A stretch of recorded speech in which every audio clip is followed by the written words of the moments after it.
اعوذ باللہ من الشیطان الرجیم، بسم اللہ الرحمن الرحیم۔ جمعہ کے دن ظہر کی نماز کیسے پڑھیں، کیا نیت کریں، کتنی رکعت پڑھیں؟ تو یہ ہے کہ جمعہ کے دن ظہر کی نماز آپ نے دو طریقے ہیں۔ ایک تو یہ ہے کہ جب آپ جمعہ کو واجب کی نیت سے پڑھتے ہیں تو ظہر ساقط ہو جاتی ہے، اس کی ضرورت نہیں ہے اگر جمعہ وقت پر ہو اور شرائط کے تحت ہو۔ ٹھیک ہے، آپ نیت کریں گے 2 رکعت نماز جمعہ پڑھتا ہوں واجب قربتاً اللہ، تو اس کے بعد ظہر ساقط ہو جائے گی۔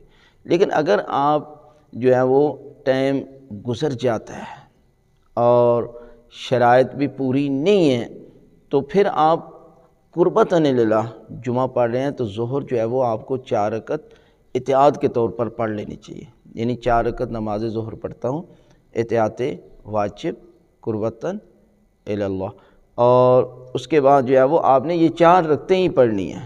ٹھیک ہے، 4 ہی پڑھیں گے، اور جب آپ ظہر پڑھیں گے تو 4 ہی پڑھیں گے۔ اس کا مطلب یہ نہیں ہے کہ جمعے کی 2 پڑھ لی تو 2 ہی یہ کافی ہے، نہیں، جمعہ ظہر کے قائم مقام ہوتا ہے، اس لیے کہ اس میں 2 خطبے ہوتے ہیں اور 2 رکعت نماز ہوتی ہے، یہ 4 بن جاتی ہے۔ لہٰذا جمعہ کو آپ اس نیت سے پڑھیں گے تو ظہر جو ہے وہ آپ اس طرح پڑھیں گے۔